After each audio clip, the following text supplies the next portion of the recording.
todos, bienvenidos de nuevo a este pequeño rincón del cinéfilo.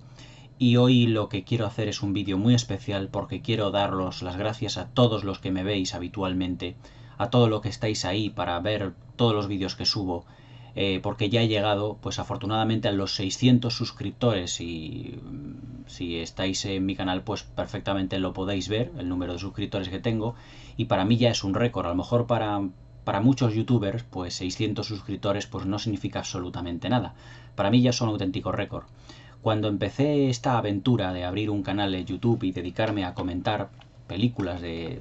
muchas épocas, de diferentes géneros, con diferentes actores, actrices, directores, pues la verdad es que pensaba desde un principio que a lo mejor pues nadie querría verme porque no me dedicaba pues a comentar pues el cine que actualmente está en cartelera o el cine que más se lleva ahora mismo, que más de moda está, a comentar todos estos temas que más arrastran, digamos, a las personas, a los chicos jóvenes y a los no tan jóvenes, pues a abrir YouTube, abrir la página web de YouTube y ver, pues efectivamente, qué clase de películas se comentan y a seguirles. Yo siempre he sido una persona que le gusta el cine de todas las épocas y es lo que realmente me he querido dedicar, es decir, comentar un poco el cine, pues que ya no solo interese a las personas de mi generación o posteriores a mi generación, sino que potencialmente también le puede interesar a personas que realmente amen el cine ya no solo como arte, es icono, como también un método de entretenimiento. Y por lo tanto, pues bueno, pues he querido comentar toda clase de películas de todas las épocas, como realmente seguiré haciendo, y que posteriormente abriré nuevas secciones dentro del canal, como son, por ejemplo, las 100 mejores películas de la historia bajo mi opinión, que dentro de poco ya veréis cómo lo voy haciendo de 10 en 10, es decir, del 100 al 91, del 90 al 89, perdón, sí, del 90 al 81 y así sucesivamente hasta llegar al 1, a la número 1, a las 10 mejores, a mi modo de ver, que pueden ser las 10 mejores películas de la historia. Y que realmente pues lo estoy haciendo con una ilusión, es un proyecto nuevo que tengo para el canal, y luego también pues uno nuevo pues hablando de directores, de actores y de actrices. También abriendo diferentes ciclos, como el ciclo de películas de la Hammer, que ya he abierto con 2 películas, y que posteriormente lo ampliaré a otra clase de géneros, a otra clase de productoras que también han tenido cierta importancia, a otra clase de directores, no tan convencionales a lo mejor como los clásicos, como puede ser Spielberg, como puede ser John Ford, como puede ser Alfred Hitchcock, como puedan ser pues Howard Hawks, Raoul Walsh, Joseph Mankiewicz, Christopher Nolan, sino que tienen que ser un poquito más variado. No quiero limitarme solo, pues, como habréis visto en el canal, pues, al solo cine norteamericano. También he comentado algunas películas francesas, he comentado hace poco El manantial de la doncella, que es una película sueca muy buena, un gran clásico de todos los tiempos. Comenté hace poco una película de española de José Luis García, You Are the One. Es decir, quiero también un poco abrir horizontes y comentar no solo el cine que se hace allende nuestras fronteras en Hollywood, sino también un poquito el cine europeo, que también tenemos grandes artistas en Europa que nos han dado evidentemente grandes películas, aunque haga mucho más hincapié en el cine norteamericano. Así que pues con todo esto también lo que quiero indicar es a todos mis suscriptores dar las gracias, pero sobre todo quiero dar las gracias a una serie de personas que ahora iré nombrando y que yo sinceramente sin esas personas yo no estaría aquí, ni muchísimo menos con el número de suscriptores que tengo, y que poco a poco pues me han ido ayudando, dándome consejos, también animándome a todo ello. Y quiero dar las gracias primero ante todo efectivamente a mi mujer, que fue la que me animó desde un primer momento, a mi esposa, a abrir el canal de YouTube, hacer todas estas críticas de películas que para mí, yo todas ellas, las que os he comentado hasta ahora, las 100 y pico que llevo comentadas, y muchísimas más, las llevo dentro del corazón porque intento comentarlas con la mayor pasión, con el mayor amor que tengo yo por el cine, que es uno de mis principales entretenimientos. También quiero dar las gracias evidentemente a mi madre que me animó también a seguir con esta aventura, para que yo pues pudiera tener ya no solo otro hobby, sino también evidentemente exponer todos los conocimientos que tengo de cine y que he recopilado a lo largo de mis 40 años de vida. Quiero dar las gracias también a muchas personas que me han ayudado y que he conocido dentro del canal de YouTube, a Jorge Ramón Valle, que me desde un primer momento fue uno de mis primeros suscriptores, que en todos, absolutamente en todos los vídeos me pone comentarios, y no solo uno, sino varios, y me los contesta, que es una persona, pues la verdad es que un gran amigo que he encontrado aquí en YouTube. Gracias a YouTube le he encontrado a él, a muchos de mis suscriptores que me ponen constantemente comentarios y que prácticamente nunca me fallan. Ellos saben prácticamente quiénes son, no hace falta que los nombre porque no conozco a los 601 que tengo ahora mismo, pero que me gustaría y os animo a que cuando estéis viendo uno de mis vídeos, pues animéis a comentaros. Yo intentaré mediante todo lo posible contestaros a todos los que pueda. Y evidentemente también quiero dar las gracias a una persona que me ha ayudado mucho, que me ha dado unos grandes consejos sobre YouTube, al que yo ya considero un gran amigo, por supuesto, una persona que me ha pasado programas, que me ha hecho la presentación, el final, con el que estoy en contacto mucho y que me sigue dando consejos, me anima para que siga haciendo vídeos, me dice, pues mira esto, yo opino lo otro. Una persona que sinceramente está ahí, está muy lejos de donde yo estoy aquí en Madrid, en España, está al otro lado del Atlántico, pero que este señor no me ha fallado hasta ahora y espero que no me falle nunca, porque yo ya le cogí un gran cariño, es un gran amigo mío, y quiero dar las gracias, por supuesto, a James Wallstein por estar siempre a mi lado y por, evidentemente, darme su apoyo. También quiero dar las gracias a Alejandro Romero de la Osa, que fue la persona que contactó conmigo, que vio mis vídeos por primera vez, que contactó conmigo, y que James creo que me conoce a través de él porque él se lo indicó. Y a todas aquellas personas, realmente un gracias muy especial a todas aquellas personas que con vuestros comentarios habéis apoyado este canal y que poco a poco le vais haciendo crecer a lo largo de casi el año ya que llevo. Yo empecé esta aventura de YouTube en el año pasado, después de ver la última de la Guerra de las Galaxias, el episodio 8. Hice mi primera crítica de la película y desde aquí, pues desde creo fue el 22 o el 21, el 20 o el 17 de diciembre, no me acuerdo el día exacto que se estrenó, pues prácticamente hasta ahora ya han pasado ya pues la friolera de 10 meses, ya llevo ya os digo, supero los 600 suscriptores, he hecho ya 120 y tantos vídeos de críticas de cine, he hecho algún especial, he dedicado a varias películas, no solo uno, sino dos, incluso tres vídeos, lo que realmente significa para mí la película. Hice un especial de 400 suscriptores de la que es mi película favorita de todos los tiempos, que es La Edad de la Inocencia, de Martin Scorsese. Y ahora, para conmemorar los 600 suscriptores, o los más ya de 600 suscriptores, además de daros las gracias a todos vosotros por haberme ayudado a mantener este pequeño sueño, que es este pequeño rincón del cinéfilo, como yo le llamo, y a todos estos comentarios, daros evidentemente muchísimas gracias por apoyarme, muchísimas gracias por dedicar tiempo de vuestra vida, porque ya es difícil que alguien dedique tiempo de vuestra vida a ver, aunque sean unos minutos, a verme, a ver cómo comento el cine, y que intento aportar un poquito de mis conocimientos y recomendaros películas no solo actuales, sino de todas las épocas, para que ese maravilloso entretenimiento que es el cine lo podamos hacer más polifacético entre todos, que ese cine antiguo no caiga en el olvido, porque está lleno de joyas, y también comentar cine moderno, del que yo pueda creer que realmente merece la pena. Y después de todas estas mil y millones de gracias a todos los que habéis hecho el Rincón del Cinéfilo, porque este canal no es mío, también es vuestro, es absolutamente vuestro, porque vosotros lo habéis hecho que creciera. Si yo no hubiera crecido, si el canal no hubiera crecido en suscriptores, en visualizaciones, evidentemente yo hubiera cerrado el canal, no hubiera seguido con él. Pero ha crecido gracias a vosotros, a la labor de muchas personas, a personas que han estado apoyándome ahí desde el primer día, y sobre todo, pues personas que he conocido, que estén o cerca de mí o muy lejos de mí, pero que realmente les siento muy cercanos a todos en mi corazón. Muchísimas gracias por dar a este pequeño rincón del cinéfilo, darle vida, porque entre todos vosotros lo hacéis posible.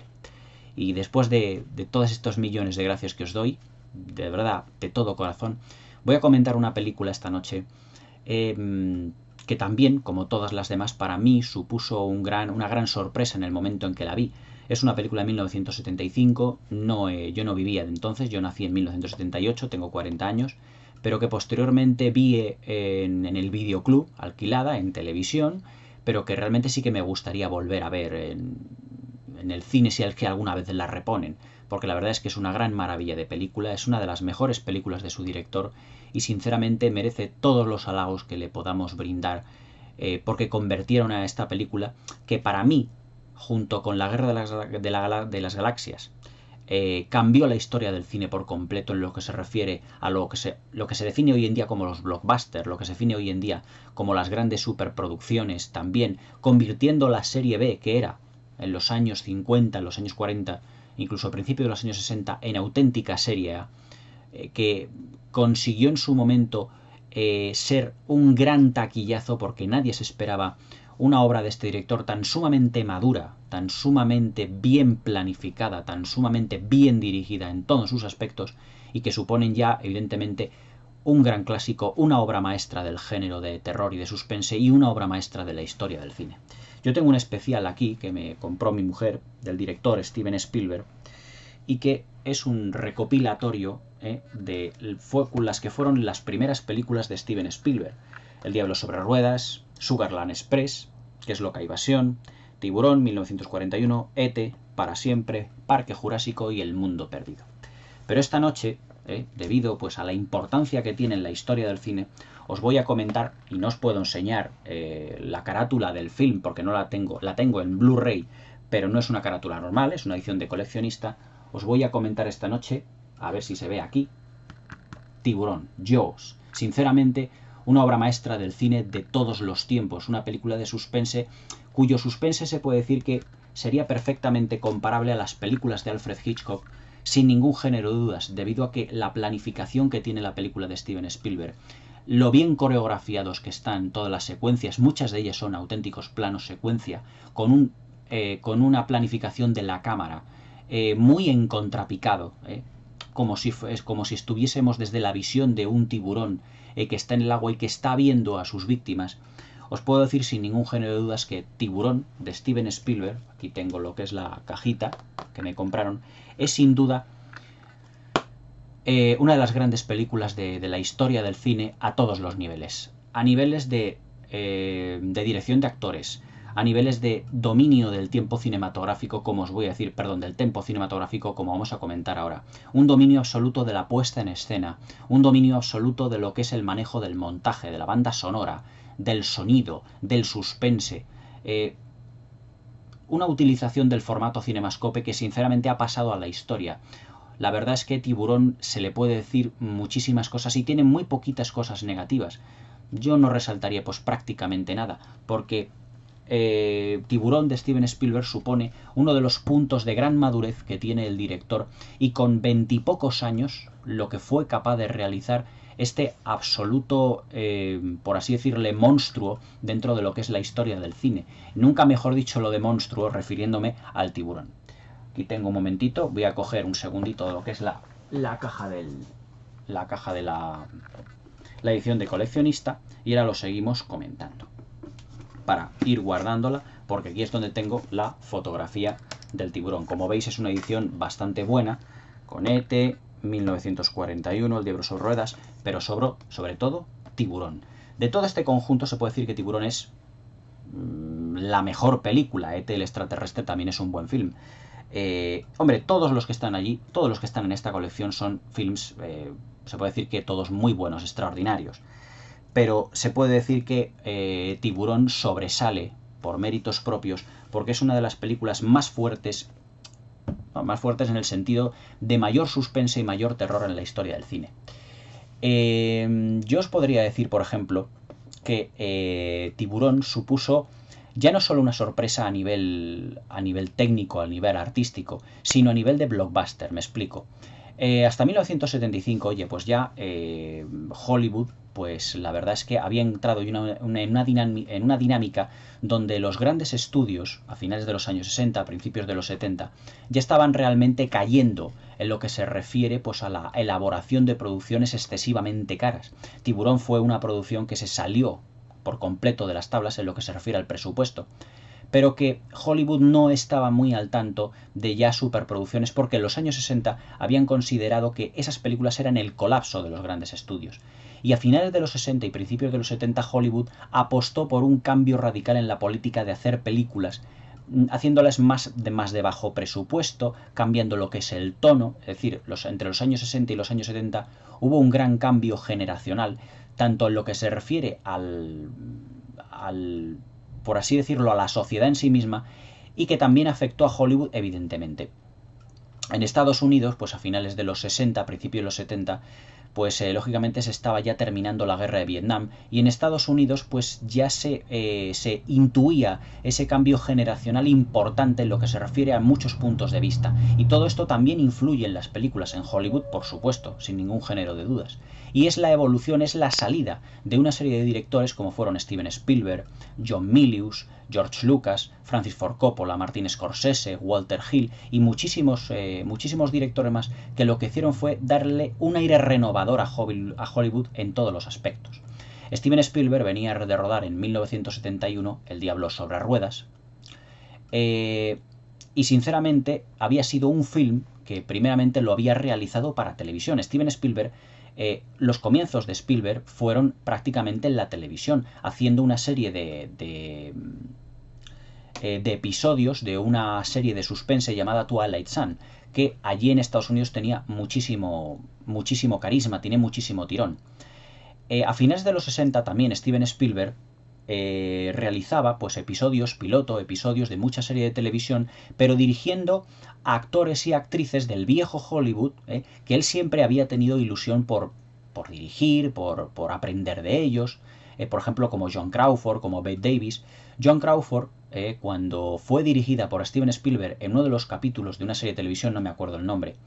pero que realmente tuvo muchísimo éxito, John Crawford le dijo a los productores: cuidarme a este chico, Steven Spielberg entonces a lo mejor tendría 20 o 21 años, cuidadme a este chico porque se va a convertir en el mejor director de la historia del cine. Y la verdad es que Joan Crawford pues no estaba ni muchísimo menos mal dirigida, ya que Spielberg demostró toda su valía y todo su talento con las películas que iba a dirigir. Cuando en 1971 hace El Diablo sobre ruedas, la hace directamente para la televisión. Pero debido al éxito y al impacto que había tenido, y sobre todo por parte de la crítica, que habían comparado esta película en el manejo del suspense y de la narración con muchas películas del maestro del suspense que era Alfred Hitchcock, no dudaron en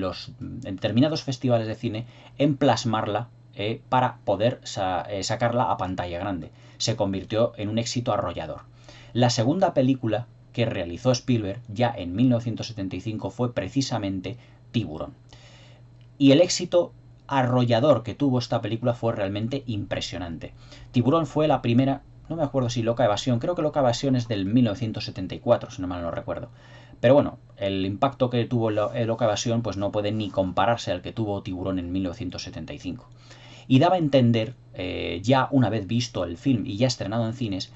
que Steven Spielberg, con muy poquitas películas a sus espaldas, que habían sido Loca Evasión, Sugarland Express y El Diablo sobre ruedas, la verdad es que era un director que había dado a entender una madurez narrativa, una dirección de actores y una puesta en escena que muy poquitos directores entonces del panorama del Hollywood entonces podían llegar a igualar. Y la crítica especializada empezó a compararles, empezó a comparar a Steven Spielberg con los grandes, con Howard Hawks, con John Ford, con Alfred Hitchcock, dada la madurez narrativa que tenía este director tan sumamente jovencito para plasmar en imágenes una historia. La madurez narrativa evidentemente se plasma pues cómo se está filmado el guión, cómo está la dirección de actores, cómo maneja al elenco protagonista, cómo tiene esa relación de los actores secundarios para dar potencia a los actores principales. Todos esos aspectos que un director novel muchas veces no le sabe dar el auge o, por así decirlo, la potencia o la fuerza desde un principio, y que luego película a película va madurando. Steven Spielberg, con 2 películas apenas, siendo esta su tercer film, la verdad es que mereció los elogios de los críticos especializados, de los cinéfilos, porque ya le empezaron a comparar, ya en 1975, le empezaron a comparar con los grandes de la historia del cine. O sea, dada la valía, muy pocos directores en su ópera prima o en las primeras películas que realicen daban un signo de tal madurez narrativa. Se puede decir, por ejemplo, que hoy en día podemos tener, hombre, yo ahora mismo no se me ocurre un ejemplo de un director que que con su ópera prima haya logrado, por ejemplo, una madurez narrativa tan sumamente sólida. Por ejemplo, Bradley Cooper, cuando ha nacido una estrella, la película que aquí está comentada en el canal, la verdad es que el hombre, en lo que se refiere a la dirección de actores, a lo que se refiere a la puesta en escena, a los encuadres, a la filmación y a la planificación, ya da muestras de una serie de recursos narrativos que él maneja ya con maestría. Pero claro, Bradley Cooper no es un chaval de 20 años, es un actor ya que ya lleva un determinado bagaje en Hollywood y que evidentemente ya tiene una experiencia, no es un chaval joven. Es decir, que podemos comparar el caso de Steven Spielberg, por ejemplo, con el de Orson Welles. Orson Welles, cuando hizo Ciudadano Kane, también tenía apenas 24 o 25 años. Es decir, son prácticamente unos chavales, o sea, recién salidos o de la universidad o de los estudios, y que ya delante de una cámara, mejor dicho, detrás de la cámara, muestran una toma de decisiones realmente impresionante. Para lo que fue el rodaje de Tiburón, la verdad es que Hollywood, mejor dicho Steven Spielberg, se las vio y se las deseó en todo momento para poder llevar a cabo el rodaje completo, ya que el tiburón, como seguramente sabréis, al que llamaban pues coloquialmente Bruce, tuvieron que construir 3 modelos diferentes, y la maquinaria con el que se movían estos engendros mecánicos pues no era del todo definitiva y tenían muchísimos problemas para poder coger el tiburón y estar ahí pues filmando las escenas y que todo saliera a pedir de boca. Ese fue precisamente una de las dificultades que tuvo en Steven Spielberg para filmar Tiburón. Luego todo eso ligado a unas temperaturas muy altas, a rodar en el agua, en alta mar. Evidentemente todo eso potencia la dificultad de un rodaje ya de por sí que muy complicado. O sea, Steven Spielberg pues no es que tuviera muchos ataques de nervios, pero yo me imagino la situación y bueno, debido a lo mejor a la madurez que él como director ya tenía, pero precisamente también por su juventud, pues seguramente no solo ya el presupuesto se le fue fuera de control como ocurrió, sino que también provocó las iras de los productores de Hollywood, pero que cuando vieron el resultado final evidentemente no se pudieron echar para atrás. Argumentalmente, Tiburón pues no es una película excesivamente compleja en lo que es la línea argumental principal, y es la historia pues de un tiburón que lleva a las costas de Amity, que es un pueblo costero estadounidense, y que siembra el pánico de todas las personas en temporada de verano, de todas las bañistas. Y entonces el jefe Brody, que es, por así decirlo, el jefe de guardacostas, pues decide acompañar en un barco, vamos, no acompañar, sino promover una caza de ese gran tiburón, acompañado de un oceanógrafo, que es Richard Dreyfuss, y de un cazador de tiburones, que es Robert Shaw. La verdad es que un trío protagonista realmente inconmensurable. Pero la película, ya no solo argumentalmente en esa línea que os acabo de comentar tan sencilla, aparentemente parece simple y sencilla, pero luego Steven Spielberg, debido a un guión realmente muy bueno, portentoso en todos los aspectos, supo con su madurez narrativa precisamente focalizar muchos de los aspectos que en Tiburón parecen como secundarios, en la película parecen como secundarios, pero ponerlos a digamos a un primer nivel. Es decir, se puede decir que el jefe Brody, interpretado por Roy Scheider, que es el protagonista, no tiene solo que hacer frente a un tiburón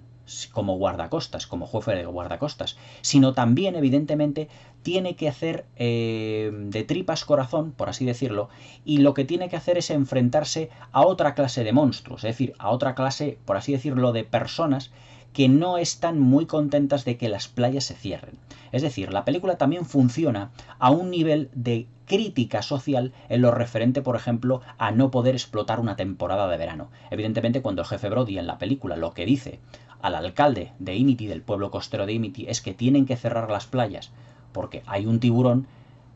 el alcalde, en vez de decir, oye, pues sí, porque esto puede ir en detrimento de nuestro turismo, lo que decide es no intentar echar por tierra por así decirlo, no intentar echar por tierra la temporada de verano, y lo que prefiere es que los bañistas, esas personas, estén bañándose allí, los turistas estén bañándose allí, las personas del pueblo estén bañándose allí, y por lo tanto estén expensas al peligro de los tiburones. La verdad es que eso, hay por ejemplo, una secuencia fantástica en el que el jefe Brody ha puesto un cartel de prohibido bañarse, que hay tiburones, y llega el alcalde, muy de los años 70, con el vestuario muy de aquella época, evidentemente se rodó en el 75, y le dice que esto no puede ser, que esto va a arruinar el turismo de la zona. O sea, ¿a qué persona, a qué alcalde no le cabría en la cabeza poder decir, hasta que no cacemos al tiburón vamos a cerrar la playa? Pero todo va en detrimento por así decirlo, de los comercios, de los restaurantes y de todos los negocios que hay efectivamente en toda la playa y que también el alcalde evidentemente enriquece a todo ello. Entonces el alcalde prefiere que haya víctimas de ese tiburón, pero que no se cierre en la playa para no dar pérdidas de dinero a todos esos comercios. Es decir, se puede decir que el alcalde y los que están a favor del alcalde para que no se cierren las playas son otro tipo de tiburones, es decir, son otro tipo de monstruos con los que tiene también que lidiar el jefe Brody, porque al principio no reconocen la existencia de un tiburón y que piensan que puede ser un ataque pues más o menos puntual. Pero cuando las víctimas van empezando a suceder, pues ya llaman al jefe Brody y este, evidentemente, a un cazador de tiburones y a un oceanógrafo, que es Richard Dreyfuss, interpretado por Richard Dreyfuss, del que ahora os hablaré, realmente portentoso para formar ese trío que vaya a buscar al gran tiburón. La película, argumentalmente, como os podéis imaginar, se desarrolla en dos frentes, es decir, los personajes que van en contra del tiburón y los personajes, es decir, los protagonistas que van en contra de otra clase de tiburones. Es decir, hay dos frentes abiertos. Luego, lo que se refiere el guión a los personajes principales, sobre todo al protagonista, que es Roy Scheider, pues le pone pues como un hombre bueno, benevolente, pero que realmente él está como sobrepasado por las circunstancias. En eso sí que puedo establecer como una especie de pequeña comparación con el Richard Dreyfuss, pero no de esta película de tiburón, sino el Richard Dreyfuss de Encuentros en la tercera fase, ya que es el jefe Brody y el Richard Dreyfuss, el Roy Neri, de Encuentros en la tercera fase, son los típicos padres de familia, hombres casados, felizmente casados, bueno, el de Encuentros en la tercera fase no tanto, con sus hijos, y que las circunstancias que van sirviendo del leitmotiv de la película es como les superasen. Es decir, las circunstancias les superan, pero siempre tienen el apoyo de su mujer, el apoyo de sus hijos, porque a Spielberg le importa que sea el perfecto, como por ejemplo el perfecto padre de familia. Es decir, que el héroe de la película sea una persona que nos podemos encontrar perfectamente por la calle, para que evidentemente los espectadores nos podamos sentir identificados con esa persona. Es decir, el jefe Brody, Matt Brody, se puede decir que evidentemente es una persona que nos podemos encontrar por la calle, que puede ser nuestro vecino, que puede ser un familiar, que puede ser un amigo, para que evidentemente y desde un punto de vista narrativo inteligente nos podamos identificar con él y que hagamos de la historia del jefe Brody, es decir, de Roy Scheider, nuestra historia, como si nosotros nos pusiéramos en la piel realmente de Roy Scheider. Roy Scheider, la verdad es que fue un actor bastante prolífico en su época, pero que Tiburón se puede decir que es la película donde más se le ha conocido, porque fue un blockbuster realmente definitivo. O sea, recordemos que Tiburón fue la película más taquillera de la historia hasta 1975, la que más dinero había recaudado, evidentemente sin tener en cuenta la inflación. Y que es hasta la llegada Encuentro en la tercera fase, hasta la llegada de la Guerra de las Galaxias 2 años después y de E.T. en 1982, seguía siendo una película súper taquillera. Fijaos, Tiburón llegó a recaudar, si mal no recuerdo, alrededor del mundo, os estoy hablando de una película de hace 43 años, 43, casi medio siglo, la friolera de 375 millones de dólares, aproximadamente. Vamos a ponernos una cifra de casi 400 millones. La verdad es que eso es algo increíble hoy en día. Han Solo, la última de la Guerra de las Galaxias, ha recaudado 390 millones de dólares. Es decir, prácticamente lo mismo, pero con una diferencia, evidentemente, de más de 40 años. De Richard Dreyfuss también, bueno, estábamos hablando de Roy Scheider. Roy Scheider también saltó a la fama, además de Tiburón, mucho más, también saltó a la fama por una película llamada, por un musical llamada All That Jazz. Comienza el espectáculo dirigida por Bob Fosse, que relata más o menos, pero bueno, eso ya sería objeto de otro vídeo, que relata evidentemente todas aquellas vicisitudes que tienen que pasar muchos de los bailarines de las coreografías y de los espectáculos de Broadway y todo lo que se les exige detrás es decir, entre bambalinas, detrás del decorado, detrás del escenario, para llevar a cabo todo ese mundo del espectáculo que forma lo que es el show business en general. Pero bueno, eso ya será ya materia de otro vídeo. Volviendo a Tiburón, tenemos también a Richard Dreyfuss, que fue uno de los actores fetiche de Steven Spielberg, sobre todo al principio de su carrera, ya que protagonizó 3 películas para él, que fueron Encuentros en la tercera fase, en 1977, Tiburón, en 1975, y Para siempre, un drama una película romántica que es una de las pocas incursiones en el drama romántico que hizo Steven Spielberg en 1989, junto con Holly Hunter y con una casi ya fallecida Audrey Hepburn. La verdad es que Richard Dreyfuss siempre se ha caracterizado, este actor, este pequeño gran actor, se ha caracterizado por ser un actor, para mí, todoterreno. Le hemos visto en películas cómicas, con Nick Nolte, le hemos visto en películas de suspense, como en estas de Steven Spielberg, le hemos visto en películas, si mal no recuerdo, de cine negro, imitando al cine negro. Es decir, Richard Dreyfuss es como yo os lo diría, como el Tom Hanks de los años 70. No llega a lo mejor al nivel interpretativo de Tom Hanks, no es tan sumamente portentoso su talento, pero sí que es como si fuera ese vecino amable que tenemos aquí en casa y al que siempre podemos recurrir porque siempre se va a comportar de una manera muy campechana. Y finalmente tenemos en la película a Robert Shaw, que es evidentemente el más veterano de todos los actores, que 4 años, o no sé si fueron 4 o 5 años después de rodar Tiburón, falleció de un infarto de miocardio, y que tuvo un especial protagonismo en la segunda película de James Bond, en Desde Rusia con Amor, haciendo también parcialmente de villano. Pero Robert Shaw ha sido un actor irlandés que la verdad es que ha tenido muchísimo protagonismo tanto en el cine como en el teatro, tanto de Europa como de Estados Unidos. Siempre le he visto yo más a Robert Shaw como una especie como de actor secundario, pero en esta película la verdad es que son interesantes las similitudes que hace con el Capitán Ahab, es decir, el capitán aquel que iba en busca de Moby Dick, que está obsesionado por la caza de los tiburones. Y la verdad, en esta película, su papel perfectamente definido por un Spielberg en un estado de gracia, la verdad es que lo que hace es no tener una especie como de obsesión hacia el tiburón, pero no amedrentarse en contra de ese bicho. Por ejemplo, es prodigiosa la secuencia en la que Roy Scheider está tirando comida al tiburón para intentar llamar su atención, y entonces es cuando las mandíbulas del tiburón se van comiendo esos restos.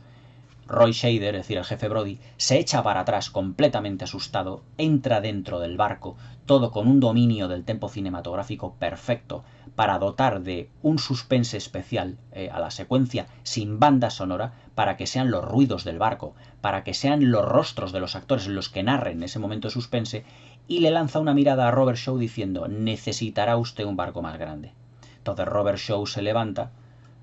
llega a la parte detrás de ese pequeño barquito que tienen para la caza del tiburón, llega a la popa, y entonces es cuando ve efectivamente al escualo en todas sus dimensiones y dice: no se preocupe usted, que no vamos a utilizar ningún barco. Y es cuando Richard Dreyfuss, Roy Neri, desde lo alto del mástil, dice: debe medir pues aproximadamente unos 7 metros. Y dice Robert Shaw, ya muy confiado y esperando que ese personaje sea el que resuelva la situación y que él tome las riendas del asunto, dice: medirá 8 metros y pesará 3 toneladas. Es decir, como teniendo ya un dominio de la situación que ni Roy Scheider, es decir, ni el jefe Brody, ni Roy Neri, Richard Dreyfuss, se esperan en ese momento. Pero en ese momento es cuando el personaje de Robert Shaw agarra, ¿cómo se llamaba si mal no recuerdo?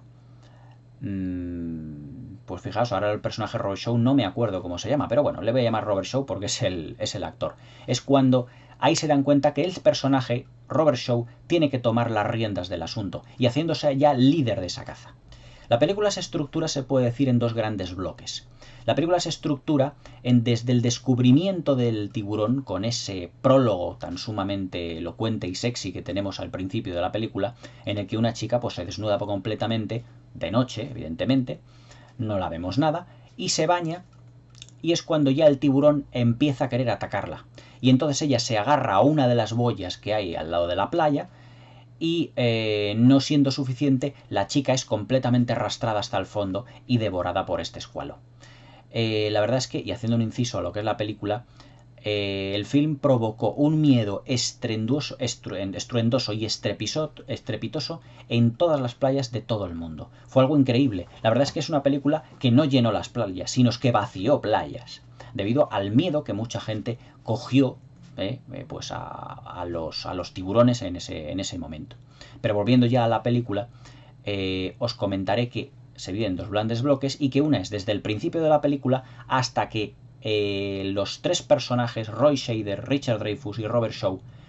emprenden ese viaje con esa barca, en el que se le ve como poco a poco en un plano que es realmente magnífico, desde el interior de la casa del jefe Brody, se ve como en unas mandíbulas que están completamente abiertas, el barco se va hacia el horizonte, hacia alta mar, para intentar dar con el escualo, con el tiburón. Es como si ese barco estuviera enmarcado dentro de las mandíbulas del tiburón. Es decir, es una especie como de metáfora, de imagen muy simbólica de lo que realmente se tiene que convertir la película a partir de ahora. Y entonces es cuando ya empieza la auténtica aventura para los protagonistas. Es decir, cuando ya tienen una serie de acontecimientos ocurridos en la barca, como es pincharle al tiburón, por ejemplo, con aquellas boyas, con aquellos tanques de aire, que según Robert Shaw es imposible que se hunda con 3, pero que el tiburón lo consigue, sorprendiendo incluso al cazador de tiburones. O, por ejemplo, una secuencia que es fantástica, más para liberar un poco tensión de todo lo que es la película, de todo lo que es el suspense del tiburón, que es, por ejemplo, cuando ellos están enseñando, Robert Shaw y Richard Dreyfuss están enseñando las cicatrices que tienen en un brazo, en un muslo, y que están haciendo constantemente, pues, digamos, pues una batalla entre ellos, porque en realidad entre ellos hay un pique. Robert Shaw considera a Richard Dreyfuss pues como un niño de universidad, el oceanógrafo. Sin embargo, pues Richard Dreyfuss considera ya me he acordado del nombre, al jefe Quinn, considera a Quinn, a Robert Shaw, pues como un bocazas, como un sabelotodo, y se llevan realmente no demasiado bien, pero que evidentemente están condenados a entenderse y a compenetrarse para llevar a buen puerto pues todo lo que es la empresa que ellos evidentemente han pretendido. Lo que es en general el desarrollo de la película durante las 2 horas, lo que asistimos es en realidad a un increchendo de lo que es la acción y la tensión. Porque al principio de la película vemos lo que es el ataque del tiburón de la chica, pero luego ya se nos van presentando los personajes. Se nos presenta evidentemente Roy Scheider, su familia, es decir, su mujer, Lorraine Gary, a la que veríamos en la segunda parte de Tiburón y en la cuarta, en Tiburón la venganza. Somos conocedores de todo el pueblo de Amity, de los hijos del personaje de Roy Scheider, del comportamiento familiar que tienen, de cómo él es él como persona. Todo ello para que el espectador, como os he dicho antes, se vaya acostumbrando y focalizando la imagen de que él es el protagonista, identificándose con él en todo momento. Y luego ya, muy inteligentemente por parte de Spielberg, vamos metiendo como pequeños ataques del tiburón. Sobre todo, por ejemplo, aquel en el que está la playa muy concurrida y no vemos cómo el tiburón aparece, pero el tiburón ataca a un niño y vemos de lejos esa gran carnicería que está teniendo, lleno de sangre, y que evidentemente él se lleva la culpa de que ese niño, pues evidentemente haya fallecido. Hay una secuencia que también es, bueno, es que no es que haya una, es que hay 1000 secuencias maravillosas, que es cuando una de las mujeres, conocedora de que a lo mejor el jefe Brody podía conocer la existencia del tiburón, se acerca y le da una bofetada, como diciendo, y usted sabía todo esto, y no hizo nada. Pero evidentemente el jefe Brody, pues no tenía todas consigo de que si él sabía que en esa playa había habido un ataque de un tiburón, que no intentara cerrar lo que es esa playa pues a todos los turistas, a todos los pueblos, a toda la gente de Amity. La verdad es que todas esas secuencias, y sobre todo esta, la verdad es que te acongoja como diciendo, es como si la bofetada la hubieras recibido tú, el espectador, y hubiera dicho, caray, yo sabía la existencia del tiburón y no hice nada. O por lo menos lo intenté, intentando, pues, lógicamente, convencer al alcalde, convencer a esas personas que tienen esos negocios, pero que realmente no lo han podido conseguir. Y es cuando todo ello desencadena una serie de acontecimientos, incluido también un ataque a su hijo, a un hijo suyo pequeño, pero que realmente no llega a ocurrir nada malo. Es lo que él provoca, él es el detonante, es decir, como si ese tiburón fuera una amenaza para su familia, una amenaza para su pueblo, pero mucho más a lo que es el núcleo familiar, porque ha atacado a su hijo pequeño. Por lo tanto, ese es el punto de inflexión de la película y en el que el personaje de Roy Scheider decide emprender un viaje para poder destruir, lógicamente, al tiburón, contando con Quinn, con Robert Shaw y con Roy Neri, que es el oceanógrafo. A partir de ahí, lo que empieza para mí es una subida en el increchendo de la película realmente impresionante, porque ahora ya los protagonistas, las 3 personas, ya están a merced del tiburón en todo lo que es por así decirlo, el alta mar. Al principio de la película éramos testigos de la presentación de personajes, de todo eso que Steven Spielberg sabe hacer tan bien, es decir, explicar el núcleo familiar, las interacciones del protagonista con su mujer, con Lorraine Gary, con sus hijos, es decir, todas las conexiones familiares, que es una de las máximas y una de las constantes en el cine de Steven Spielberg, y que él que bordaría también en E.T., en el extraterrestre, y que bordó, por ejemplo, en El color púrpura, que bordó en El salvar al soldado Ryan, siendo el cabeza, por así decirlo, de familia, entre comillas. Tom Hanks es el capitán Miller de Salvar al soldado Ryan, y que también se le da la dirección de actores a Steven Spielberg. Y ya la segunda parte de la película, efectivamente, pues ya es digamos, el núcleo familiar compuesto por Roy Scheider, por Richard Dreyfuss y por Robert Shaw, ellos tres en la barcaza, donde ahí ya es donde van a tener más las aventuras y donde van a vivir más las emociones. Como podéis dar cuenta, es un guión y un argumento muy ricos, evidentemente en lo que se refiere a la puesta en escena de lo que es el núcleo familiar, a la puesta en escena de lo que son todos los problemas que tiene Roy Scheider con su jefe, que es evidentemente el alcalde de Amity, todos los problemas que tienen incluso con la madre de ese niño que había sido atacado y fallecido. Es decir, nos asistimos en la primera parte de la película a un desarrollo de todo lo que es el esquema social de lo que es, digamos, una América profunda dentro de los años 70. Y ya en la segunda parte de la película ya nos pasamos directamente a lo que es la aventura. Ya apartamos todo lo que son el ambiente donde los protagonistas se mueven y ya pasamos evidentemente a todo lo que es la aventura, los peligros, la tensión, el suspense, el terror, el horror con el tiburón. A mí la parte que más me gusta de la película es cuando Richard Dreyfuss decide bajar con con lo que es la jaula esa al final. Y Roy Scheider le dice, es que destrozará la jaula. Y el oceanógrafo le dice, es que usted tiene algo mejor. Usted ha creído que es algo mejor. A todo esto Quinn está completamente callado porque él, pues bueno, hasta cierto punto pues quiere matar al tiburón, pero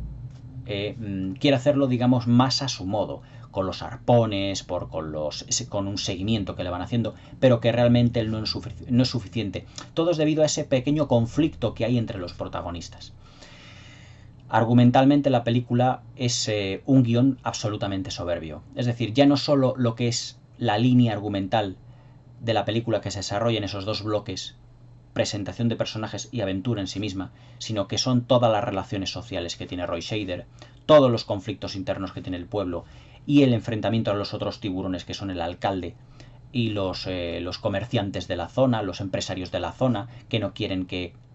esa playa o esas playas se cierren de Amity porque peligraría la temporada de verano. Es decir, digamos que es un retrato, una fotografía social de todos los pormenores y todos los problemas que puede tener el jefe Brody, que es el bueno de la película, evidentemente, es el bueno de la película,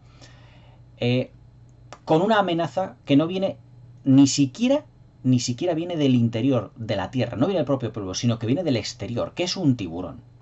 Pero a mí, evidentemente, lo que más me convence, pues la parte que más me gusta de la película, es la aventura ya en sí misma, hasta que ya Roy Scheider intenta ya matar por completo al tiburón con esa bombona de oxígeno que consigue meterle en la boca. Argumentalmente es una película riquísima, como os estoy diciendo, tiene muchos picos, muchas cosas para comentar, muchos elementos de lo que son personajes secundarios, las relaciones entre ellos, todo lo que se tienen que enfrentar los personajes, cómo se ven los unos a los otros. Es un retrato y una fotografía de la América profunda y de la América de esos pueblecitos costeros ante una amenaza que no saben cómo atajarla. Es un retrato de todo ello. Y Spielberg pues lo narra de una manera concisa, de una manera suave, por así decirlo, en el que no todos los personajes son malos, ni muchísimo menos, pero también con una madurez narrativa en la puesta en escena y en la dirección de actores, que lo que hacen es entrever un director que sabe perfectamente filmar el material que tiene entre manos, cómo plasmarlo para que los espectadores se puedan identificar con el personaje de Roy Scheider, con la mujer preocupada por el bienestar de sus hijos, con el jefe Brody, que está completamente, muchas veces, yendo por la playa y ante la más mínima sombra en esa secuencia estupenda, que ve una sombra a lo largo y decide dar la voz de alarma, pero que luego evidentemente era una falsa alarma, todos los miedos que esa persona pueda tener, etc.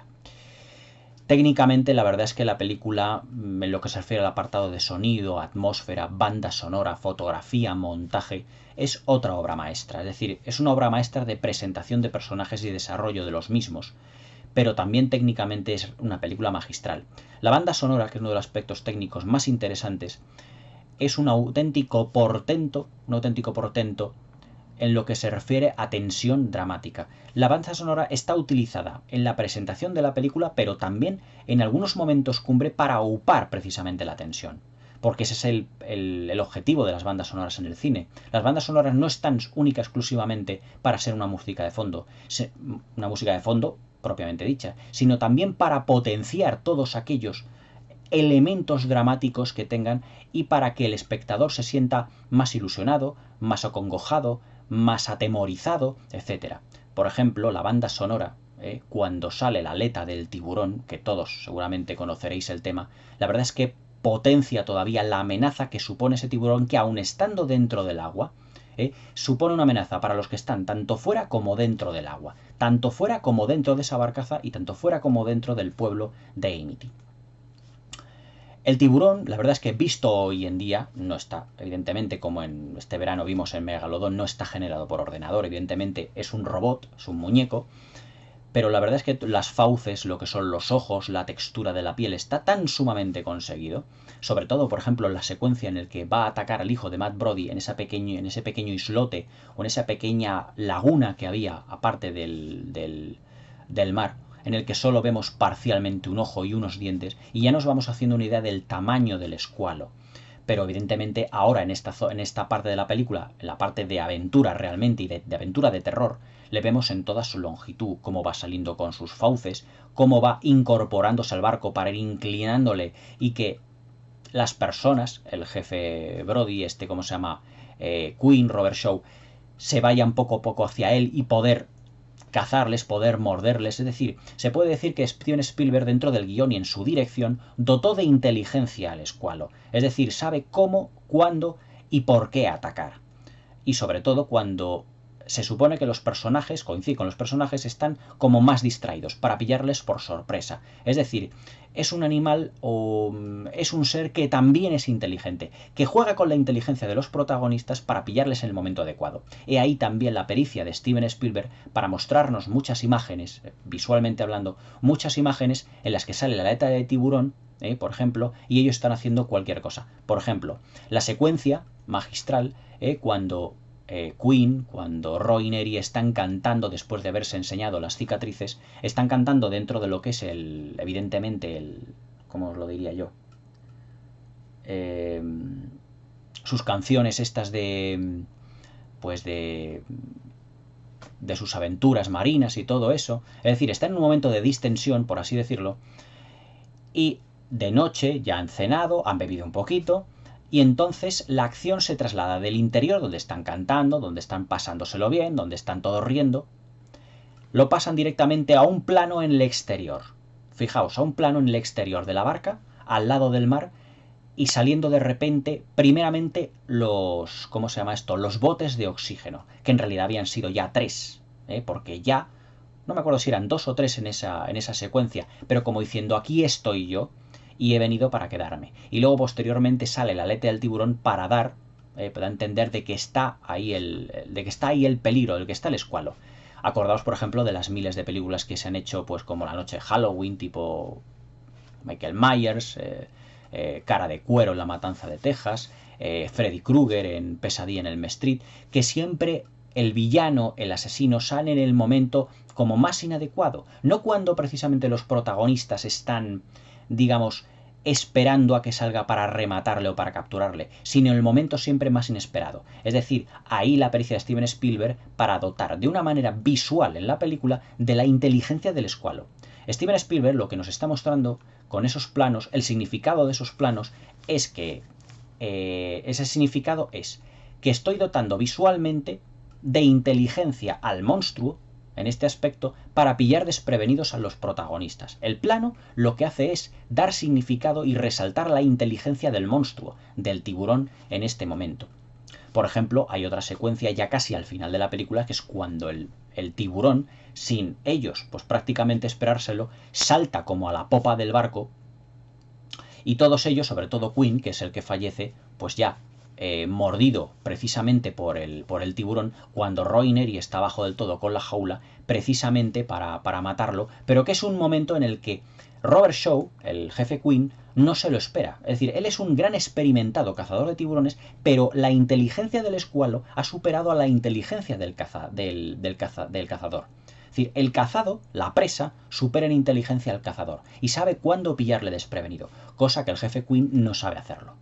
Por lo tanto, ahí dotando de mayor inteligencia al escualo, al monstruo, lo que nos está haciendo precisamente es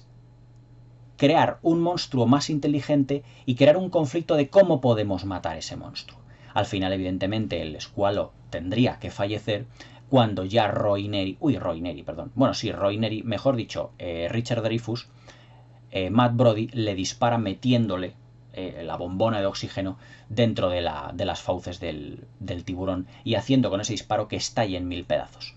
La verdad es que ahí, en ese punto final de la película, es cuando el espectador, yo, por ejemplo,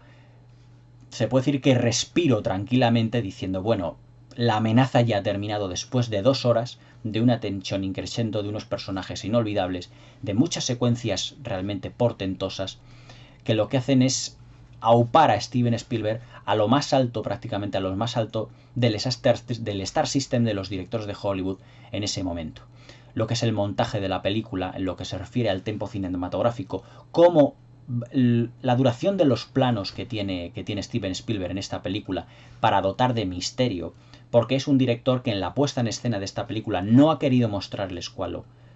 hasta casi ya bien entrado el metraje de la película, y al principio de la película, o más o menos hasta la mitad de metraje, solo pequeños fragmentos del cuerpo del tiburón, pues para que mantengamos, por así decirlo, el misterio. Es decir, la puesta en escena de Steven Spielberg en ese aspecto, en de no mostrar al monstruo prácticamente hasta el tercio final de película, es una puesta en escena muy clásica, pero que evidentemente alimenta la imaginación del espectador. No es lo mismo que si lo mostrase desde el primer momento, en el que ya el misterio, por así decirlo, ya en parte se perdería. Pero la puesta en escena de Steven Spielberg en ese sentido es tan madura, como se hacía entrever antes, para no enseñarlo hasta el final de la proyección.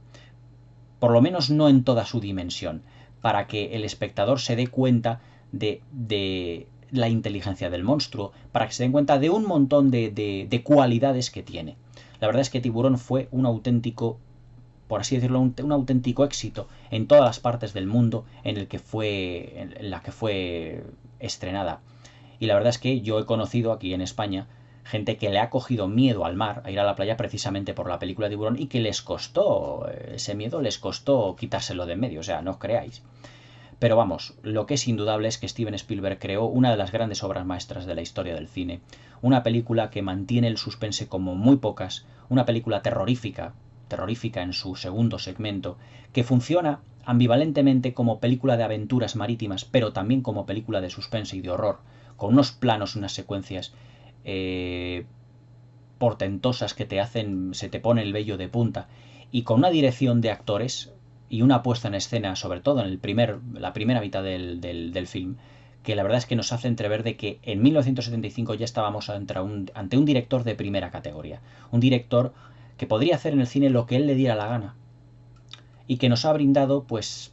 se puede decir, como la mayor cantidad de obras maestras de los últimos 40 años, sin duda, dentro de su filmografía. Películas como La lista de Schindler, Salvar al soldado Ryan, Encuentros en la tercera fase, Tiburón, En busca del arca perdida, Inteligencia artificial, Minority Report, War Horse, Caballo de batalla. Todas ellas son obras de arte, se las puede considerar obras de arte porque desde el punto de vista narrativo, de interpretación de actores, de puesta en escena, desde el punto de vista técnico, la banda sonora, el montaje, son películas hechas con una calidad artística que muy pocas veces vemos.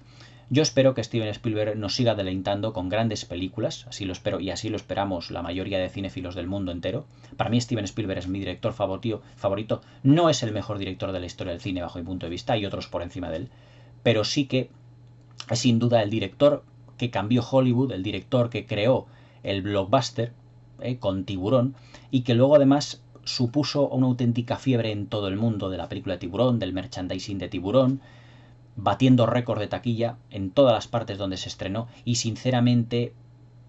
aupando a este director a donde él tenía que haber estado desde siempre, a lo más alto. En 1976, en la gala de los Oscar, Tiburón, de todas las nominaciones que tuvo, se llevó el de Mejor Banda Sonora, una auténtica maravilla, una proeza musical de John Williams, al mejor sonido y al mejor montaje, debido precisamente a ese tempo narrativo tan bien calculado para el suspense del que os he estado hablando anteriormente.